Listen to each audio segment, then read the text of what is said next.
menaikkan ucapan syukur kami kepada Engkau Tuhan. Karena pada saat ini Tuhan, Engkau telah memimpin kami Tuhan di tempat ini, berada di tempat ini Tuhan Yesus, dengan hanya satu tujuan, yaitu memuliakan Engkau, memuji Engkau Tuhan, dan mau dipenuhi dan dipuaskan oleh Engkau Tuhan melalui firman-Mu.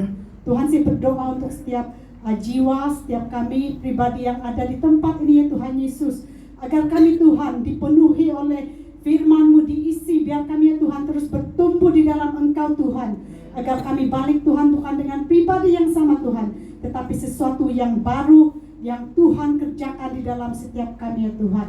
Dan Tuhan, Engkau pakai hamba-Mu ini Tuhan Yesus yang tidak punya apa-apa ya Tuhan, biar kehendak-Mu Tuhan, biar isi hati-Mu Tuhan Yesus yang akan diperkatakan pada hari ini Tuhan, bukanlah dengan kuatku, bukanlah dengan gagahku Tuhan Yesus, tetapi biarlah Roh Kudus-Mu yang bekerja melalui hamba-Mu ini hari saat ini Tuhan Yesus. Terima kasih Tuhan, sekali lagi kami ikat orang kuat di tempat ini dalam nama Yesus.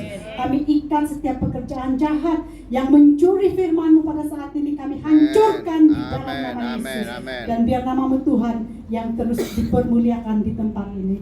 Terima kasih Tuhan, kami bersyukur, berdoa di dalam nama Yesus. Amin. Amin. Oke. Tidak ada hidup yang lebih indah dari hidup yang menggenapkan isi hati Tuhan. Ya, hidup yang dijalankan tidak sesuai dengan kehendak Tuhan itu dipanggil pemborosan hidup. Jika ada orang yang dipanggil menjadi hamba Tuhan ataupun dipanggil untuk melayani, tetapi dia melarikan diri, orang itu sedang boros hidup. Ya, saya tanya, saya punya anak, apa itu boros? Kamu paham apa maksud boros? Tidak, dia kata. Apa itu boros? Pasti dijawab saya, oh saya tahu. Boros itu ialah cakap. Boros rungus, dia kata. Betul lah apa yang dia cakap. Boros rungus. Tapi dalam bahasa yang lain. Itu dalam bahasa rungus. Saya punya bangsa. Ya, di Kudat banyak orang yang berbangsa rungus. Dan boros itu kalau dalam bahasa rungus, cakap. Dia kata boros rungus, saya tahu, cakap, dia kata. Betul lah apa yang dia kata, tapi dalam untuk hari ini bukan boros rungus yang kita mau belajar, tetapi apa itu pemborosan hidup? Apa itu boros? Ya, boros ialah, kalau boros duit kita tahu, boros harta kita tahu. Apa itu boros? Boros hidup. Ya, menurut definisi DBP, Dewan Bahasa dan Pustaka, versi yang entah keberapa, saya lupa baca. Boros itu bermaksud menggunakan atau mengeluarkan sesuatu yang berharga secara sembarangan, menggunakan secara berlebihan, atau menggunakan tanpa tujuan. Contohnya, kita punya duit, ya boros duit kita tahu. Kita ada banyak duit. Duit berharga kah tidak? Duit berharga. Tanpa duit tak boleh buat apa-apa, orang kata. Duit itu penting di dalam dunia ini, tetapi Tuhan itu lagi penting. Kita boroskan, kita punya duit, beli itu ini, joli sana sini, benda yang unnecessary pun kita mau beli. Ya, kadang-kadang siapa di sini yang kaki online, kaki shopping online? Ya, saya pun salah satu juga, salah seorang. Tangan. Kadang kita tengok benda tu, wow, flash sales, di sanalah kita suka akan klik tengok flash sales, mana-mana yang murah, wow ini murah, walaupun benda tu bukan juga penting sangat, tapi disebabkan dia murah, kita beli, kita boroskan duit kita dengan barang dekat Shopee kah, dekat Lazada kah, walaupun tak penting, tapi dalam pikiran kita, ya 99 semalam, saya pun ada beli satu, tapi ia berguna untuk saya, itu pusing gitar punya tuh, untuk tune gitar, sebab dia murah dengan one set semua, tapi murah, saya belilah. Tapi itu bukan pemborosan, sebab menurut definisi digunakan tanpa tujuan, itu boros, bukan boros rumus. Amin. Jadi orang yang boros ini dia akan boroskan sesuatu yang berharga yang dia ada tanpa tujuan. Dan kita boleh katakan itu ialah pembaziran. Dan di akhirnya orang yang boros ini akan beroleh kesusahan sendiri. Ya, boros duit, habiskan duit dengan tanpa tujuan yang betul. Akhirnya bila ada keperluan yang lagi penting, duit sudah tidak ada. Itulah boros. Dia tidak pandai plan dia punya duit. Jadi apa pula itu pemborosan hidup? Memboroskan hidup adalah hidup yang tidak dijalankan sesuai dengan isi hati Tuhan. Tuhan mau begini, tetapi manusia mau begitu. Saya ada satu cerita yang baru terjadi dalam keluarga kami. Ya, dalam 4 hari lepas, tiba-tiba 7 malam ada orang ting-tong kami punya rumah. Suruh anak saya pergi tengok. Lepas tu dia kata ada orang cari Dede. Cakaplah Dede tiada, Dede outstation. Lepas tu dia orang bagi tahu Dede tiada. Ada ibu tak? Siapa pula orang ni, kenapa cari Dede? Lepas tu sekarang cari saya. Okey, lepas tu saya pergilah tengok, datang. Puan, kami ini, dia kata, kami mau tarik kereta arus. Saya sangatlah terkejut. Kenapa kereta itu kena tarik? Dia punya, kenapa kena tarik? Cerita dia begini. Bank, kami telah terskip bayar dalam 2-3 bulan begitu. Dan bulan ini kami skip bayar 1 bulan. Lepas tu bulan depan kami bayar lebih. Tapi bukan dengan full amount untuk 2 bulan. Dan bulan-bulan seterusnya kami bayar lebih, kami kasih lebih. Dan mengikut calculation kami, 1 bulan yang sudah terskip itu sudah cover. Tapi begini saudara, bank punya perekodan dia bukan begitu. Kalau kamu skip 1 bulan, pada bulan kedua kamu harus bayar full amount untuk 2 bulan. Jangan 700 1 bulan, tapi pada bulan depan kamu hanya bayar 1.000. Dan bulan depan lagi kamu bayar 1.000 lagi. Kamu kena bayar pada bulan kedua, kamu kena bayar, kalau 700 monthly kamu kena bayar 1.400 dengan bunga late payment. Ya, dan kami tidak tahu, bank kata begini, kami buat pengiraan kami sendiri. Jadi kami tidak sudah sehaluan dengan bank. Macam kita punya hidup, Tuhan mau kita begini, kita buat begini. Lain kita buat. Bank kata begini, term and condition dia macam ni, kami buat term and condition sendiri. Kami buat pengiraan sendiri. Jadi hati-hati ya saudara, siapa yang ada pinjaman dari bank, kereta tuh, hati-hati dengan pengiraan sendiri. Tak pasal-pasal bank, orang penarik kereta ting-tong rumah malam-malam. Jadi saya sangatlah terkejut. Saya sangatlah macam sangat down masa itu. Ada perasaan perasaan bercampur aduk. Saya marah dengan husband. Kenapa dia tidak pergi bayar? Kenapa dia tidak bayar pun tidak bagi tahu? Ada satu perasaan yang marah begitu, membuatkan satu malam saya tidak boleh tidur. Sangat sakit di dalam hati. Tapi dia balik SK call, dia tidak dapat sebab tiada lain. Dan hantar message sajalah, kereta arus sudah kena tarik. Dan besok dia balik, dia call bank. Kalau mengikut pengiraan kami sudah terlebih bayar. Kami tidak berhutang, kami sudah terlebih bayar sebab setiap bulan kami bayar lebih. Tetapi bank kata pengiraan bukan begitu. Kamu tertunggak 1 bulan harus dibayar full amount. Jangan bayar lebih-lebih. Yang lebih-lebih punya itu mereka masukkan di dalam advance payment. Ya, untuk pendekkan kita punya tahun pembayaran sahaja, tapi tertunggak tetap tertunggak. Dan hutang tetap hutang, harus dibayar. Haleluya. Pengajaran juga untuk kita semua. Satu pelajaran yang baru. Ya, jadi begitulah kita punya hidup. Tuhan kata begini, kita buat begitu. Itu dinamakan pemborosan hidup. Dia tidak sesuai dengan isi hati Tuhan. Contoh dia paling famous dalam Alkitab ialah cerita tentang Yunus.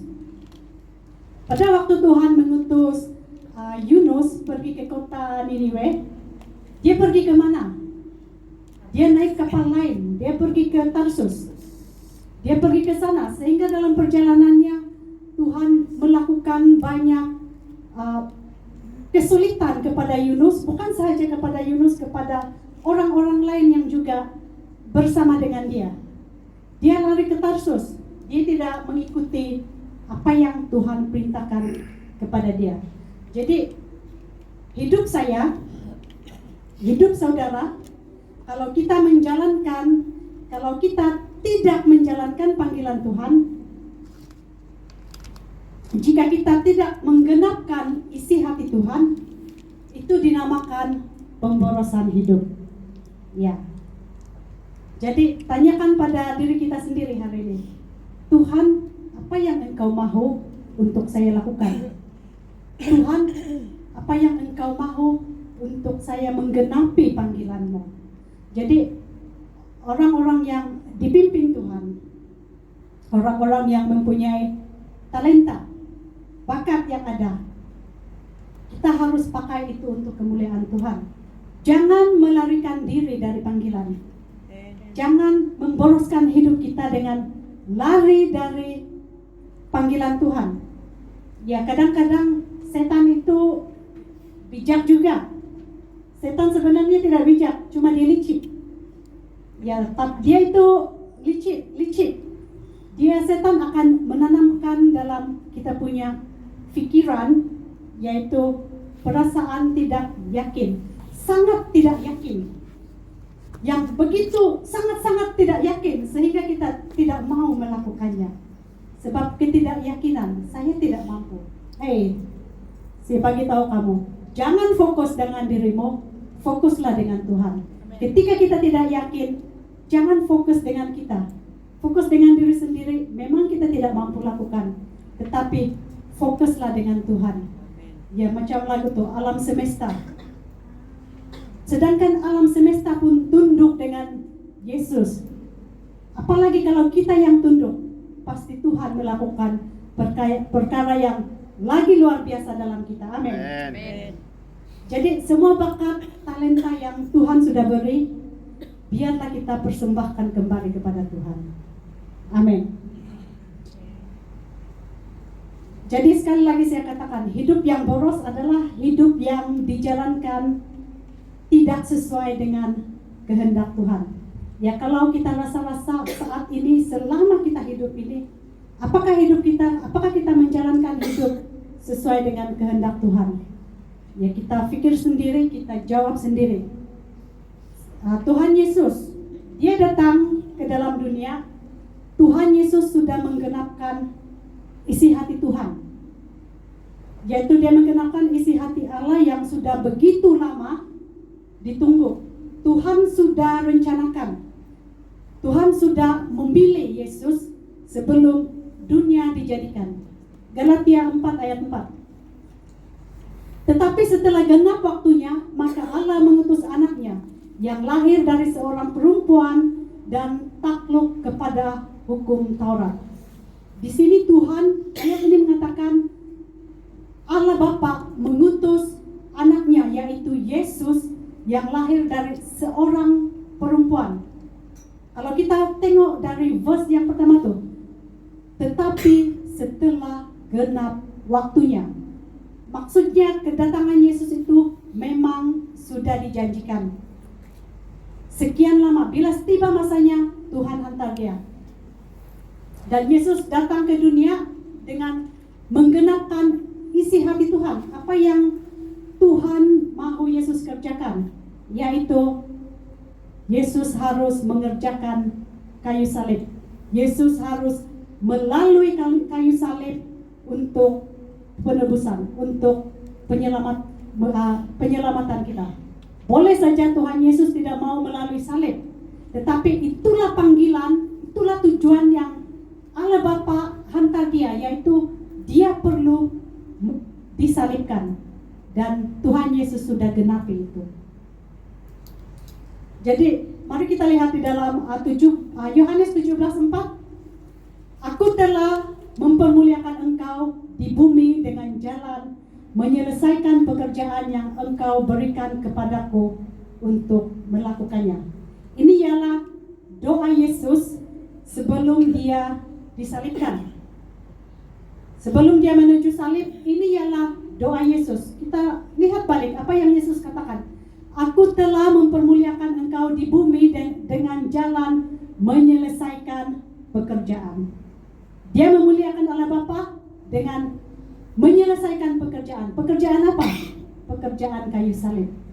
Dan Tuhan Yesus, dia tidak pernah menyesali hidup yang dia sudah jalankan. Jadi bagaimana dengan kita? Apakah selama kita hidup, kita ada penyesalan sebab tidak melakukan apa yang Tuhan perintahkan? Ataupun kita masih santai, tidak ada langsung penyesalan. Tidak ada penyesalan walaupun kita menjalankan hidup tanpa Tuhan. Walaupun kita sering menyakiti hati Tuhan, tetapi adakah kita menyesal? Adakah kita pernah menyesal? Ya, itu kita kena jawab sendiri. Saya tidak boleh jawab untuk kamu. Untuk saya sendiri, saya ada jawaban saya sendiri. Jadi kalau kita boleh jujur di hadapan Tuhan, kita renungkan kita punya hidup, kita pikir balik, apakah selama ini jalan yang kita lalui itu adakah kita menyesal atau tidak? Tapi kalau kita lihat balik, Yesus, dia tidak pernah menyesali hidup yang dia sudah jalankan. Dia menggenapi isi hati Tuhan. Dia menggenapi tujuan kenapa dia di Allah Bapa hantar dia. Tuhan Yesus tidak pernah menyesal. Jonathan Edwards, resolve that I will live as to have no regrets or wish I had done something before I die. Aku berjanji untuk hidup sedemikian rupa sehingga saat aku mati aku tidak memiliki penyesalan apapun dan juga keinginan untuk mengerjakan sesuatu yang seharusnya aku kerjakan. Ini kata-kata dari Jonathan Edwards. Dia tidak ada penyesalan karena dia melakukan sesuatu yang penting yang dia harus kerjakan. Apa yang terpenting bagi kita ialah kita harus menggenapi isi hati Tuhan. Yesus mengakhiri hidupnya tanpa penyesalan. Dalam Yohanes tadi mengatakan, aku telah mempermuliakan engkau di bumi dengan jalan menyelesaikan pekerjaan yang engkau berikan kepadaku untuk melakukannya. Apakah pekerjaan Tuhan yang kita harus selesaikan? Ya, dalam beberapa hari ini, dalam berhari-hari ini kita ada belajar tentang amanat agung. Itulah pekerjaan yang kita harus lakukan. Ya, kalau kamu ada ikuti pembacaan yang setiap hari saya post, ya kita tahu di sana ada ayat firman Tuhan yang kita harus fokus untuk baca dan kita belajar renungan itu. Apakah itu amanat agung? Itulah pekerjaan yang Tuhan mau kita lakukan. Kita mencari jiwa, memuridkan dan baptis mereka sebagai orang yang percaya. Jadi bagaimana dengan kita sampai hari ini? Apakah kita menyesal? Atau kita masih memboroskan hidup? Jadi hari ini kita mau belajar bagaimana menjalankan hidup yang tidak diboroskan. Hidup yang tidak disia-siakan, tetapi hidup yang mau menjadi bejana yang dipakai Tuhan. Jadi satu perkara yang kita harus tahu untuk kita lebih lagi dipakai Tuhan, yaitu kita harus memiliki hati yang haus dan lapar akan Tuhan. Amen. Seperti dalam lagu tadi, kita menginginkan Tuhan, kita mau Tuhan, kita perlukan Tuhan. Matius 5 ayat 6. Mari kita baca bersama. Berbahagialah orang yang lapar dan haus akan kebenaran, karena mereka akan dipuaskan. Dan Matius 13 ayat 8. Dan sebagian jatuh di tanah yang baik lalu berbuah. Ada yang 100 kali lipat, ada yang 60 kali lipat, ada yang 30 kali lipat. Amin. Ya, firman Tuhan yang sangat luar biasa. Jadi saya mau tanya, saya ada soalan untuk kita semua. Apakah kita sudah puas dengan hidup keagamaan kita sekarang? Ya, aku ini adalah orang yang rohani. Saya rajin ke gereja. Setiap hari Minggu saya tidak skip, saya rajin ke gereja. Saya suka melayani. Ya, saya baru balik dari Johor melayani. Itu contoh ya. Kita ke sana sini melayani. Kita selalu melakukan hal-hal yang benar. Saya tidak minum alkohol sebab saya orang Kristen. Apakah kita sudah puas dengan itu? Ataupun saya ini memiliki disiplin yang tinggi untuk tidak melakukan dosa. Tetapi apakah kita sudah puas dengan itu? Apakah selama ini kita menjalani, kita punya kehidupan kerohanian kita, apakah kita sudah dipuaskan? Dalam setiap yang kita lakukan ini, apakah kita memiliki satu rasa yang haus dan lapar akan Tuhan, ataupun kita sudah puas? Jadi dalam kegiatan kerohanian kita, ataupun kita hanya melakukan setiap kegiatan kerohanian kita itu tanpa memiliki rasa haus dan lapar akan Tuhan. Adakah kita bermain musik di sini, kita punya rasa haus dan lapar akan Tuhan, ataupun kita hanya setakat berdiri di pentas melakukan musik, bermain musik? Ataupun apakah kita masuk ke kampung-kampung orang asli, kita mengajari firman Tuhan, kita melakukan banyak kebaikan, kita menderma sana sini? Apakah kita hanya melakukan kebaikan itu dengan rasa haus dan lapar akan kebenaran Tuhan? Atau hanya rutin sebagai orang Kristen? Oh, saya Kristen, saya wajib melakukan kebaikan. Apakah itu hanya untuk tuntutan dunia, untuk kita memperlihatkan dunia, saya Kristen, saya buat ini?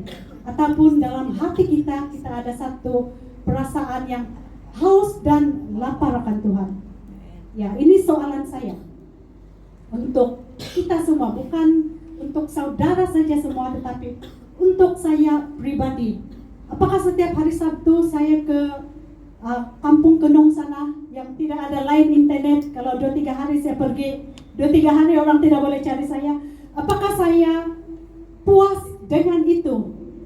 Ataupun saya masih memiliki haus dan lapar akan Tuhan? Jadi dalam Matius 13 ayat 8 yang tadi kita baca, mari kita lihat balik. Dan sebagian jatuh di tanah yang baik lalu berbuah, ada yang 100 kali lipat, ada yang 60 kali lipat, ada yang 30 kali lipat. Ayat ini mengatakan tentang perjalanan kehidupan rohani kita. Ya, kalau kita baca dari awal, dari Matius 13 ayat 1 sampai 23, ya kamu boleh catat ayat itu, Matius 13 ayat 1 sampai 23, nanti balik kamu baca. Saya akan ceritakan sedikit saja. Ada 4 jenis benih yang jatuh di tempat berlainan. Benih yang pertama, ini adalah benih yang jatuh di pinggir jalan. Ini adalah orang yang mendengar firman Tuhan, mendengar tentang kerajaan surga, tetapi dia tidak paham apa yang didengar. Dan apabila si jahat datang merampas firman yang ditabur itu, dia hilang begitu saja. Firman itu hilang begitu sahaja dari hidup dia. Dan orang yang kedua ialah benih yang jatuh di tanah berbatu. Orang ini orang yang dia dengar firman, dia terima, dia gembira, dia bertepuk tangan saat dia sangat disentuh dengan firman itu, dia sangat gembira, dia terima. Tetapi orang ini tidak berakar. Firman itu sebentar saja di dalam hidup dia. Dan bila penindasan datang ataupun penganiayaan datang karena firman, orang ini segera murtad. Ya, banyak saya dengar kita punya rekan-rekan kita, dahulunya dia orang Kristen, dia datang ke gereja, dan bila berada di satu posisi yang dia akan ditawarkan satu posisi yang tinggi di dalam jabatan pekerjaannya, ataupun dia akan menyukai seseorang dan mau berkawin dengan orang itu, tapi orang itu tidak seagama dia. Boleh kamu menjawab jawatan ini asalkan kamu tukar agamamu. Inilah yang dikatakan orang yang benih seperti jatuh di tanah berbatu. Dia tidak berakal. Firman yang dahulu dia dengar tidak berakal. Bila ditawarkan sesuatu jawatan yang tinggi dengan syarat, tukar kepercayaanmu, dia tukar. Bila dia menyukai seseorang, kamu boleh kawin dengan saya, tapi dengan syarat, kau ikut saya. Orang itu lepaskan pegangan firman-Nya. Kenapa ini terjadi? Sebab firman tidak berakar dalam pribadi orang itu.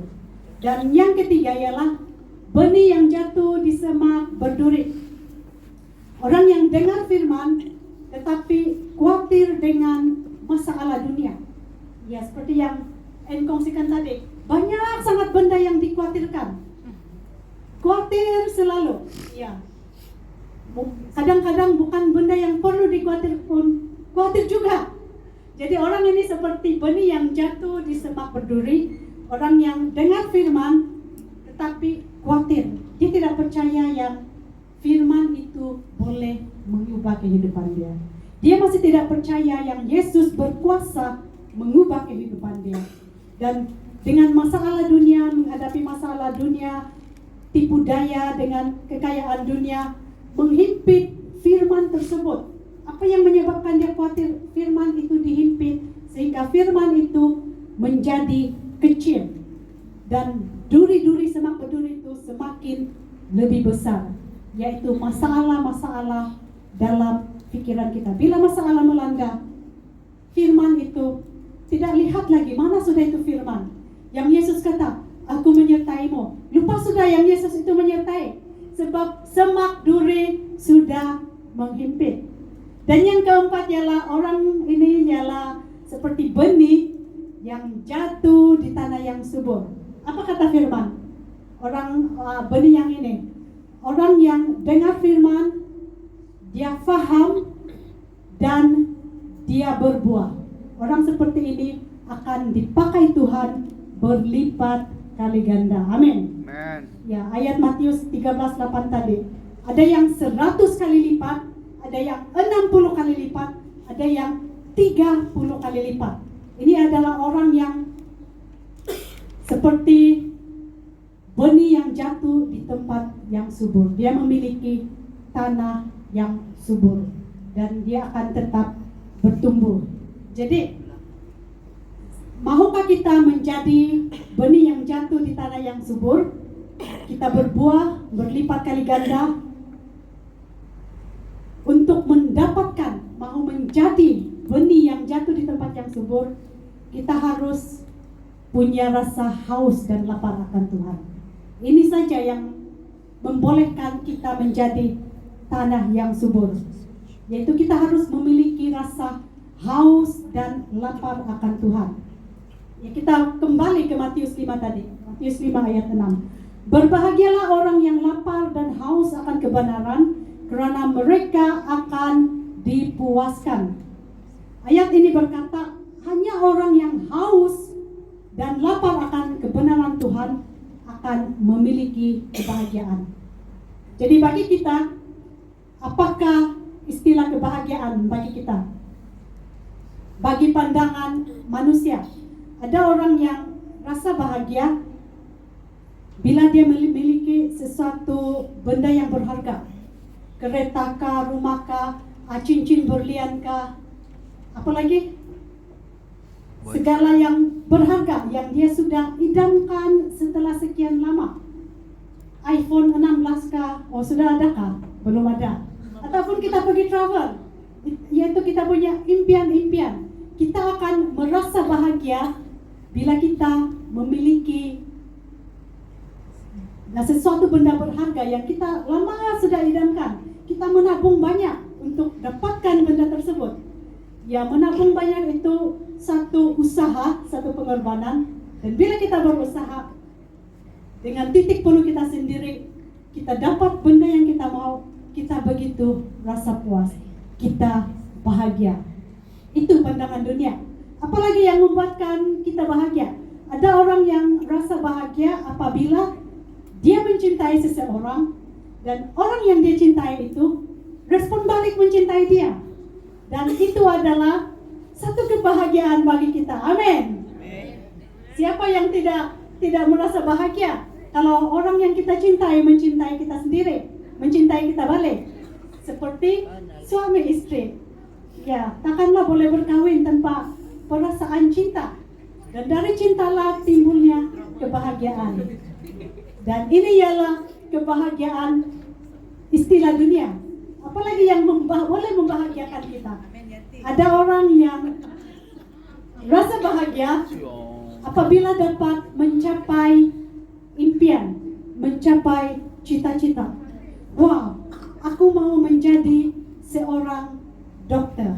Aku mau menjadi seorang peguam. Saya mau belajar bersungguh-sungguh. Ini cita-cita saya. Dan ya, kita akan baling topi 4 segi. Convocation. Ya, Caca. Dan kita begitu rasa bahagia bila kita mencapai itu semua. Itulah kebahagiaan yang kita rasa. Ada orang yang bahagia bila memiliki uang yang banyak. Ya, siapa tidak bahagia memiliki uang yang banyak?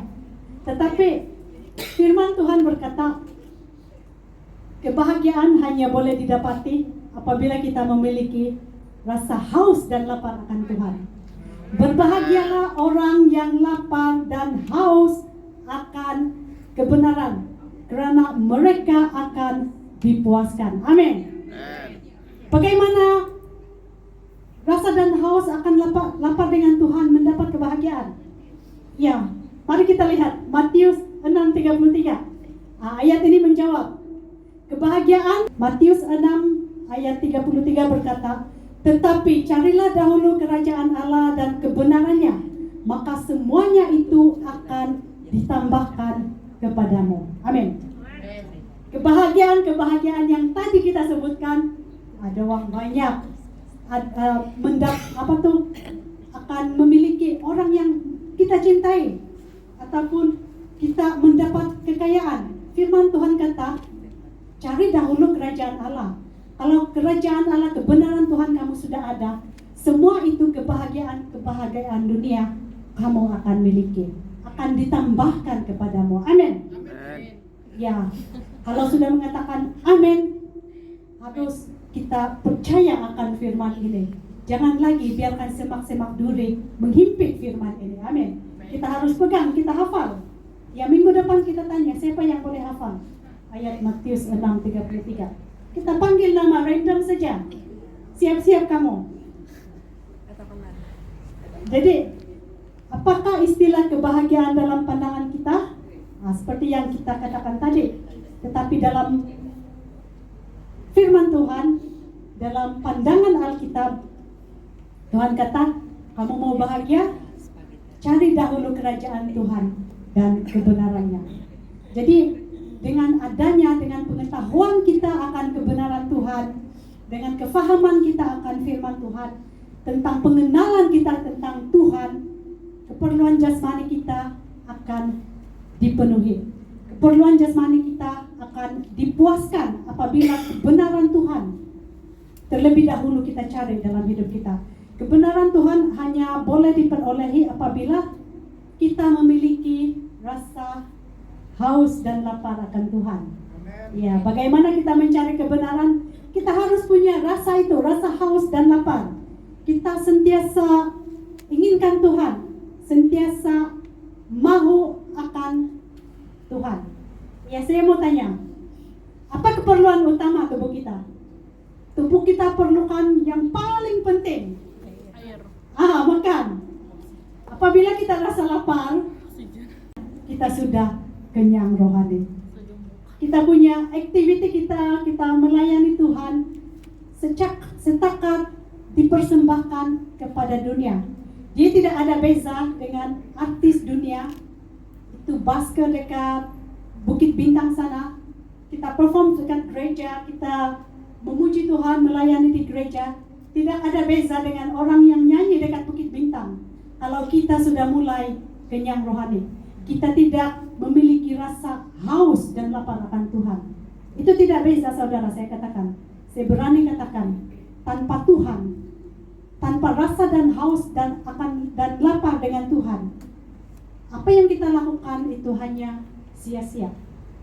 Itu boleh dikatakan kita memboroskan hidup kita tanpa Tuhan di dalam hidup. Amin.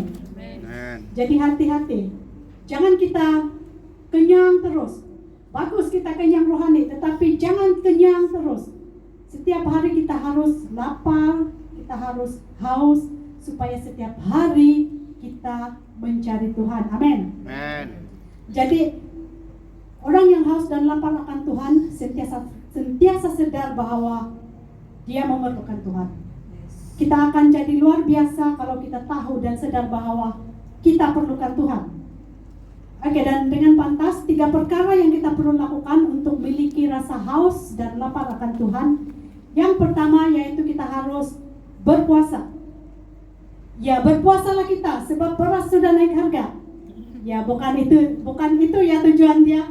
Kita berpuasa karena kita harus memiliki rasa haus dan lapar akan Tuhan. Berpuasa tandanya kita harus merendahkan diri di hadapan Tuhan. Kita harus kosongkan diri kita. Kita harus membuka siapakah kita di hadapan Tuhan. Kita buang keegoan, kita buang kita punya keangkuhan kita, dan kita izinkan Tuhan membentuk kita. Ya, kalau hidup kita dipenuhi, kita tidak kosongkan, apalagi yang Tuhan boleh isikan. Bagaimana lagi Roh Kudus mengisi kalau hidup kita tidak kosongkan? Itulah tujuan kita berpuasa. Kita mengosongkan diri kita supaya Tuhan boleh mengisi dengan anggur yang baru. Amin.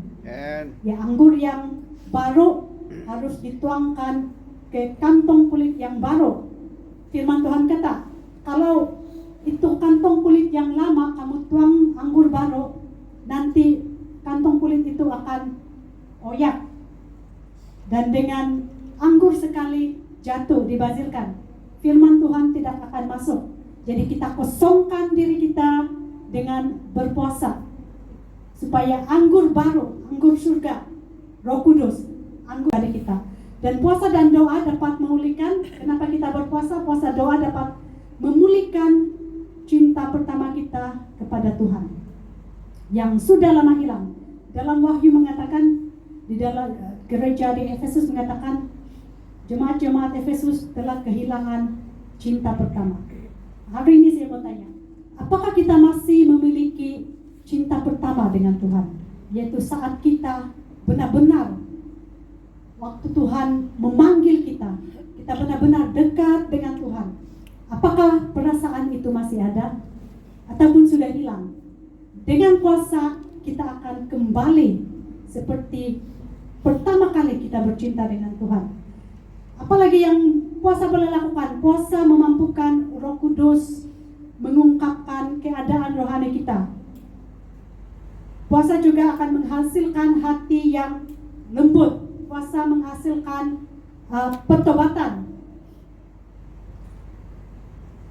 Puasa akan mengubah kita punya kehidupan. Puasa juga akan mendorong Roh Kudus mengaktifkan firman Tuhan yang ada di dalam hati kita.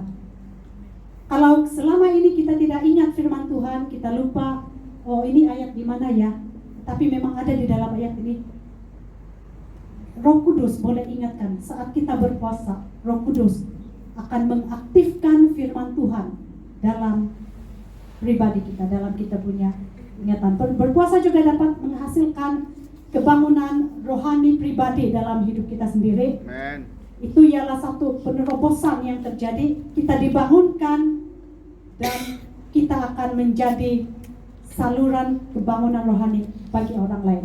Kalau kita tidak dibangunkan, bagaimana kita membangunkan orang lain? Ya, sama halnya waktu kita tidur. Kalau kita tidak bangun, siapa kejutkan anak kita? Tetapi kadang-kadang anak yang kejutkan, sebab kita sudah tertidur lama. Jadi apalagi ya tujuan kita berpuasa ialah yang pertama kita mempersiapkan diri untuk pelayanan seperti Yesus.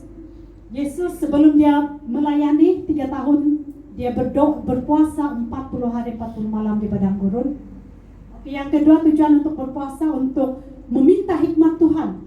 Seperti Paulus dan Barnabas ya. Paulus dan Barnabas berdoa dan berpuasa untuk para penatua gereja sebelum menyerahkan mereka kepada pelayanan yang mereka lakukan. Sebab itu kita ada pengutusan. Setiap kali kamu pergi ke pelayanan, contohnya yang baru-baru ini kamu ke Johor, kita mendoakan, kita berikan pengutusan. Jadi dalam grup kita juga, kita punya Pastor Habil mengajak kita semua 3 hari berdoa dan puasa. Adakah kamu lakukan yang pergi ke Johor? Ya, 3 hari berdoa untuk meminta hikmat dengan Tuhan. Apalagi untuk menunjukkan kesedihan. Seperti Nehemia. Nehemia dia berpuasa dan berdoa ketika mengetahui tembok-tembok Yerusalem telah dihancurkan. Dia berdoa, dia menunjukkan kesedihannya kepada Tuhan. Jadi di saat kita kesedihan, di saat kita sangat down, sangat jatuh ke titik yang paling rendah, satu saja kita perlukan. Selain memuji Tuhan seperti kesaksian N, kita berpuasa. Berpuasa juga untuk mencari pembebasan dan perlindungan. Ya, seperti dalam Ezra, ketika Ezra memimpin bangsa Israel kembali dari pembuangan, mereka harus berjalan 1450 kilometer. Mereka berjalan kaki, mungkin yang lain naik kereta kuda, tapi kebanyakan jalan kaki. Mereka berdoa untuk mencari pembebasan dan perlindungan. Sebab sepanjang perjalanan mereka ada banyak musuh. Ada banyak musuh yang akan memberikan serangan. Sebab orang Israel ini, walaupun mereka bangsa yang kecil, tetapi banyak orang yang dengki dan mau hapuskan. Dan apa yang mereka lakukan? Ezra telah memimpin bangsa-bangsa tersebut untuk berpuasa sebelum melakukan perjalanan. Dan yang kelima ialah, kenapa perlu berpuasa? Itu ialah tanda pertobatan. Kita harus bertobat. Seperti Yunus. Waktu Yunus, mula-mula Yunus lari ke Tarsus, tapi di akhirnya dia patuh kepada Tuhan. Dan bila dia beritakan kabar kepada orang Niniwe ini sangat jahat. Ya, kalau kita baca cerita tentang pembuangan bangsa Israel, orang Niniwe ini salah satu dia punya pemimpin dia orang Niniwe, dan mereka menakluk bangsa Israel. Dia ialah dari bangsa Asyur pada mulanya. Mereka menghapuskan bangsa Israel. Tetapi dengan pekerjaan Tuhan, dia yang permulaannya bangsa Niniwe, orang yang mau hapuskan bangsa Israel. Kenapa Yunus tidak mau mengkabarkan berita baik? Sebab mereka jahat. Yunus berdendam dengan dia. Kenapa saya mau beritakan kabar baik Tuhan, sedangkan dulu mereka jahat, sedangkan mereka mau menghapuskan bangsa kami. Ya, bukan sembarangan Yunus tidak mau pergi. Dia ada alasannya sendiri, tetapi Tuhan kata, pergi dan beritakan. Dan akhirnya Yunus pergi, dan apa bangsa Niniwe lakukan? Mereka bertobat, mereka berpuasa. Raja dia telah mengajak seluruh rakyatnya berpuasa. Bukan saja rakyat dia, binatang pun dikasih puasa. Tidak boleh makan. Ya, kalau kamu berpuasa, puasakan kucing sekali. Saya puasa, kamu pun puasa. Seperti yang bangsa Niniwe lakukan. Dan Tuhan telah memberikan belas kasihan atas pertobatan mereka. Amin. Apalagi, kenapa kita perlu berpuasa? Untuk mendapatkan kemenangan.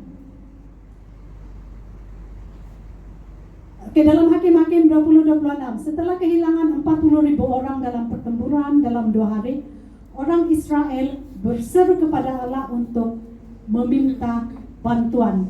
Dan Tuhan telah memberikan kemenangan atas mereka. Ini kalau kita baca dalam Hakim-Hakim 20 ayat 26, mereka berpuasa sampai senja dan hari berikutnya Tuhan memberi mereka kemenangan. Dan yang terakhir, kenapa kita berpuasa? Untuk menyembah Tuhan. Puasa ialah satu penyembahan. Dalam Lukas 2 menceritakan ada seorang nabi perempuan. Dia berusia 84 tahun yang bernama Hana. Ya, kita pernah dengar nama Hana di dalam Perjanjian Lama dalam Samuel, yaitu ibu kepada Samuel. Tetapi ini dalam Perjanjian Baru Lukas 2 ayat 37 berkata, Hana ini ia tidak pernah meninggalkan bait Allah dan siang malam beribadah, berpuasa dan berdoa. Jadi Hana dia beribadah kepada Tuhan, dan puasa adalah satu ungkapan cinta dia dengan Tuhan. Dia setiap hari berdoa, dia setiap hari berpuasa. Dan sehinggalah umur dia, dalam firman Tuhan mengatakan berusia 84 tahun. Ya, kamu boleh baca dalam Lukas 2 ayat 37. Oke, yang kedua, bagaimana kita harus memiliki rasa yang haus dan lapar akan Tuhan. Yang pertama tadi kita harus firman Tuhan. Saya tidak tahu kamu bacakah atau tidak. Puji Tuhan kalau kamu baca. Saya tidak rugi kalau kamu tidak baca. Tetapi kamu akan beruntung kalau kamu baca. Dan saya pun tidak rugi juga kalau kamu baca. Jadi, marilah kita mulakan satu disiplin untuk kita berdoa. Kita baca Alkitab setiap hari.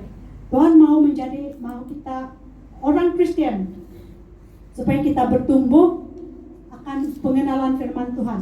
Supaya bila orang tanya kita bila orang lain tanya kita faham firman tersebut dan kita boleh beritahu penjelasan dengan orang tanpa kesalahpahaman. Kalau kita sendiri tidak tahu firman Tuhan, orang tanya kepada kita, bagaimana kita mau jawab? Jadi perlunya kita harus memiliki satu disiplin dan berdoa, baca firman Tuhan setiap hari. Jadilah orang Kristen yang mau dimuridkan dan untuk memuridkan. Ya bukan. Jadi biar kita pahami Injil, pahami firman Tuhan, aplikasikan dalam hidup supaya hidup kita menjadi berkat bagi orang lain. Amen. Yaitu biar hidup kita menjadi teladan. Kita harus melakukan penginjilan melalui teladan kita. Amin. Amen. Itu yang paling berkesan. Walaupun kita tidak perlu mengatakan ayat-ayat firman Tuhan, tetapi dari cara hidup kita sendiri orang boleh melihat. Jadi itulah perlunya firman. Untuk mau rasa haus dan lapar akan Tuhan, kita harus baca firman Tuhan setiap hari. Tujuannya bukan untuk memaki-maki orang, tujuannya bukan untuk berdebat dengan orang, tetapi apa tujuannya?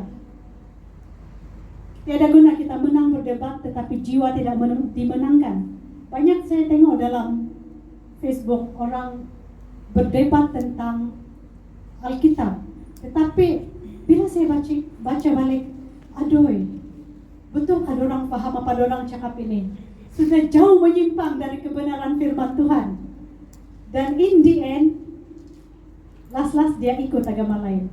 Ada orang yang saya kenal. Dahulunya dia suka berdebat dalam Facebook. Tetapi apakah benar dia paham akan firman tersebut? Dia tidak memiliki rasa haus dan lapar. Dia cuma mau memenangkan dirinya. Kita tidak perlu tolong Yesus untuk menang. Sebab Tuhan itu sudah menang. Amin. Jangan berdebat, tetapi bagi pemahaman yang benar tentang firman Tuhan. Dan yang terakhir, bagaimana kita harus haus dan lapar akan Tuhan. Yang pertama, kita harus berpuasa. Yang kedua, kita harus berdoa dan baca firman Tuhan setiap hari. Dan yang ketiga, jangan lupa hadirkan diri dalam ibadah. Ibrani 10 ayat 25. Janganlah kita menjauhkan diri dari pertemuan-pertemuan ibadah kita seperti dibiasakan oleh beberapa orang. Tetapi marilah kita saling menasihati dan semakin giat melakukannya menjelang hari Tuhan yang mendekat. Amin. Jadi kita jangan meninggalkan ibadah mingguan kita. Mesti pergi. Kita jangan meninggalkan kita punya ibadah doa. Sebulan sekali hari Jumat kita disiplinkan diri kita untuk menghadirkan ibadah. Kita jangan meninggalkan kita punya kelompok sel. Dalam macam mana sekalipun kita usahakan diri untuk bergabung di dalam setiap persekutuan ibadah. Kita harus memiliki suatu kefahaman yang waktu kita berada di gereja, waktu kita beribadah, berkumpul bersama-sama dengan orang-orang kudus yang lain, beribadah itu ialah suatu perperangan rohani. Perkumpulan ibadah bukan suka-suka diadakan untuk kita hihihaha untuk menyanyi, memuji, tetapi apa poin di situ? Poin dalam perkumpulan ibadah ialah kita melakukan suatu perperangan rohani. Amin. Jadi kita harus memiliki satu kepahaman bahwa di sini, di ruangan ini ada ramai orang kudus yang bersatu hati dalam perperangan rohani. Sebab firman Tuhan berkata, 1 atau 2 atau 3 orang berkumpul, di situ Yesus ada. Saat kita di sini bukan hanya 2 atau 3, tapi kita ramai. Dan di sini Yesus ada dan kita sedang melakukan perperangan rohani. Amin. Jadi jangan tinggalkan ibadah, berkat bersama antara kita. Coba kita bergaul dengan orang yang bukan seiman. Yang kita pergi ke mana tuh ya, tunjuk langit katanya. Pergi ke suatu tempat yang hari-hari tunjuk langit. Lama kelamaan kita akan ikut tunjuk langit. Tunjuk langit itu Tuhan apa? Yang ada tuh lampu-lampu tuh, ada lampu bunyi bising, dia tunjuk langit di sana. Coba kita lakukan itu. Lama kelamaan iman kita akan jatuh, akan memudar, akan menjadi lemah. Tetapi kalau kita melakukan persekutuan dengan rekan seiman, kita masing-masing akan dikuatkan. Amin. Jadi sekali lagi, ya saya katakan, sekali lagi aku berkata kepadamu bahwa jika 2 orang di antara kalian di bumi setuju mengenai apa yang hendak mereka minta, itu akan dilakukan untuk mereka oleh Bapakku yang ada di surga. Karena di mana 2-3 orang berkumpul bersama dalam namaku,